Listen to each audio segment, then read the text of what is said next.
I'll go ahead and get started, Okay. Dwayne. Okay. So I want to thank everyone for joining us in this webinar. The title of this is Life in Graduate School from a Minority Student's Perspective. And so this is a new kind of webinar that we want to do is talking about issues of diversity and especially in relation to graduate school and what are some of the things to think about. I am joined today by Dwayne Joseph, who is a graduate student at Florida A&M University, and shortly my colleague Lynn Modestinos will introduce him and turn things over to him. I would encourage you. You will notice that you are muted by default, and that is to keep things a little bit quiet. And because if everyone was unmuted, it would be a little bit difficult to get organized and to get things going. But otherwise, when we get down, once Dwayne is finished, we'll get into a Q&A time where you can ask questions. We do encourage you to just be prepared to ask as many questions as you can. We do encourage you to enable your video if you do have a webcam attached to your computer. Do enable your video so we can see who you are. And be able to at least see your face to a question and or a response or comment kind of thing. For those of you watching from a classroom, I'm sure the person who set up the webinar gave you instructions of walking up to the computer to ask the questions. When we do get to the Q&A period, I'll give you more instructions, but there's a little hand under your participants list, and you click on that to raise your hand, and Busha will unmute you, and or she'll call on you to come up to ask your question, and then that way we can have a little bit of order. So this is something new that we're doing, but we're excited about this, and we do have a great speaker who's energetic, excited about talking about these things, and we're looking forward to it. So, Lynn, I'm going to turn it over to you to introduce our speaker, Dwayne. Okay, great. Want to welcome everyone to the webinar, Graduate School in Physics from a Minority Perspective. Our speaker is Dwayne Joseph, and I want to give you a little idea about who he is before he tells you who he is. Dwayne was born in the Bronx, New York, and to West Indian parents who always stressed the importance of education. He attended Morehouse College in Atlanta, Georgia, and received his bachelor's degree in Bachelor of Science in Mathematics with a minor in physics. During his last semester at Morehouse, he took a physics class at Florida A&M University, which defined his career path and motivated him to pursue his PhD in physics at Florida A&M University. Dwayne's years at FAMU have allowed him to learn from some of the best faculty and postdocs in the field, and he has been able to share his research interests through writing publications and presenting at conferences.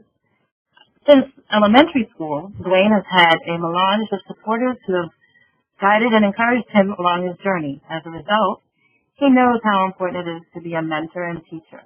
One of Dwayne's favorite organizations is Academics, which allows him to equip young adults with the necessary tools to succeed in the sciences, while allowing them to explore their artistic desires.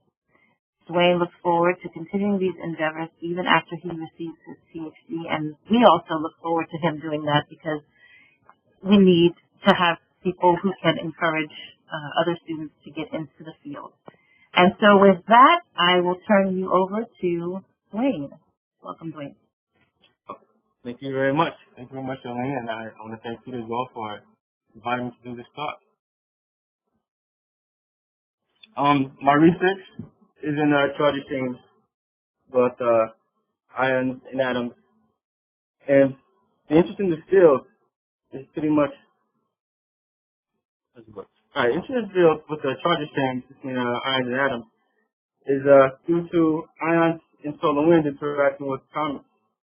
And the interest is caused by, as you know, the comets are pretty much cold at freezing cold temperatures. Yet still, in this interaction, X-rays are emitted. And how this takes place is that when you have an ion colliding with the neutral target, at certain energies, it catches one of the electrons. As a captured in electrons, X-rays are emitted as the electron transitions between energy levels. Now, I deal with iron-atom collision theory. So I mean, I'm not experimentalist. You don't see, I'm not in the lab with lasers, no gas chambers, or high voltage. I try to describe the motion of this interaction by using the Schrödinger's equation. And I look at what's known as a quantum mechanical as well as a semi-classical approach. Well, quantum mechanical describes the motion at very low energy. Semi-classical approach describes it at very high energy. And then you want to see where these two overlap. And by understanding these motions, then we can apply that to find the cross-sections of interactions, which gives us certain information about charge exchange theory. So that's the gist of it. I could tell you more, but then after that it gets a little more complicated. So we'll just keep that simple for now. I will talk about my background. I like to for PhD. How I got interested in science, I guess you could say I started at an early age. I was very much encouraged by my mother. I remember I was in the second grade, and from the Bronx, I used to go to school in Manhattan. And my mother would drive me there. And along the drive, she would teach me math along the way. So she would teach me how to subtract, add numbers. She would teach me how to carry the one if the numbers with certain values. And I'm in second grade, and my teacher, Mr. John, she loved me to death. And she asked me this question: how do you subtract 112 from 96? Right? And this like blew all our minds. How do you subtract 2 from 6? How can that be done? And this one guy, David Dawson, I meet him always battling for attention, always battling for a better grade. And he's like, it can't be done, it can't be done. I'm like, yes, it can. And I know it can. My mother showed me you carry the one. So then Mr. John, she takes my side, like, you're right, you can't carry the one. And so yeah, ever since then, that's always been my interest. I also had great teachers in science. I had Miss Gemma. She was my science teacher from 4th grade. Remember 4th grade, she was teaching us circuitry. From the circuitry in 4th grade, and I did a science project in that with my partner, Arnold. And got first place. 5th grade, I was great with even years. Odd years, not so much. So even years, so 5th grade comes along and we're learning about pollinization. I do another presentation on pollinization with a classmate of mine, Adrian. And again, first place. And with that one, I even incorporated more circuitry into that. In 8th grade, I did a project with a classmate, Miles, and we did steroids. No circuitry this time. This time we just made a giant molecule out of clay. And also, first place. So I like science fairs. I like that type of learning. And it just really stuck with me. I like making complicated things. Complicated things that seem to make more sense to me. But I always like the challenge. And it doesn't change to this day. If I got this from anyone, I'd say I got it from my father. There are 2 major airports in New York, right? One is LaGuardia, the other one is Kennedy. My father loves Kennedy Airport. Nobody loves Kennedy Airport. Kennedy is like the most confusing, always under construction. But my father, just to him, that just seems to make more sense. And for me, it wasn't that much different. I remember in 4th grade, we took this test, this like aptitude math test, and we didn't get to see the test. We never got to see our results. Our teacher told us that everyone did great. There were certain questions on there that she didn't expect anyone to get. But other questions everyone got, no problem. Except 3 people. With me, David Dawson, and Jonathan Doyle. We did not get any of the easy questions. But all the hard questions we got. I didn't understand why that was. I just knew I was okay with that. I prefer to understand the hard stuff than get the easy stuff. That just didn't seem important to me. I carried that type of attitude into high school. High school as well had some great, amazing math and physics teachers. With the math teachers, I had one math teacher, Mr. Hutchinson. I went to all-boys school.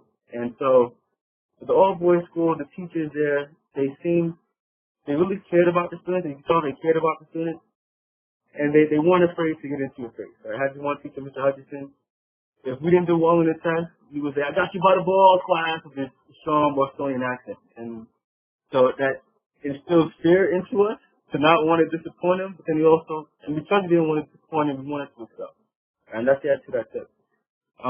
I had 2 physics classes. One physics class I took, remember Mr. Gates. he said something, I don't remember much about him, but he said something in class that just always stuck with me.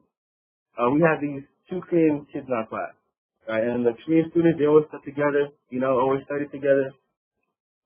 And I think during the class, they probably sat right next down to each other, right? And Mr. Gay said, I love those two students. They're great because they get pretty much the exact same score, but I know they don't cheat. And the reason is because they solve the problem in two totally different ways. And I took that as a way to appreciate physics and pretty much life in general. So to look at it from a perspective as a student as well as from a teacher is that there's more than one way to teach, or more than one way to reach your students. At the same time, there's more than one way for the students to understand the information. So we try to find out what works best for you. And so yeah, with those things in mind, I took that information and continued on to can I go back? There we go. Took that information and continued on to my journey in college. And when I was in college, I started on an engineering program because as a kid, I liked taking things apart and trying to put it back together. But so I felt as if engineering was best for me. While I was there, I spent 3 summers at Xerox, and during those internships, I learned valuable lessons. I learned, for one, what it's like not to be broke. When I was in undergrad, my mother taught me that. My mother didn't want me to work while I was in school. She said, no, just focus on your studies, learn your lessons, And so having those internships was great because when I came back, I had money for the year, so I didn't have to depend on her as much for finances, right? And you also learn the lessons of politics and office culture. You learn like how things are said, how things are run. You learn the protocol of that type of environment, what is expected. You also see how everyone has their own tasks they have to do and how tasks are delegated to others, and then how much you have to contribute to help them get those tasks done. And you also see what drives and motivates the employees that are there. Some strive to be managers, and some are just content with where they are. Remember, I was speaking with one person I was working with, and he was telling me that he didn't want to be a manager. He liked the position where he was because that allowed him to spend time with his family at the same time enjoying his work. And with the amount of money he was making, he was very content. Versus if he was to go any higher, and he had to spend less time with his family, causing him more stress and more complications for him. So I definitely expected that and gained as much as I could from there. Then also add internships to learn if that's what you want to do, if that's what you don't want to do. As for me, I thought that was a great experience, but then at the same time, I was looking for something else. Not something more as much, but something else, right?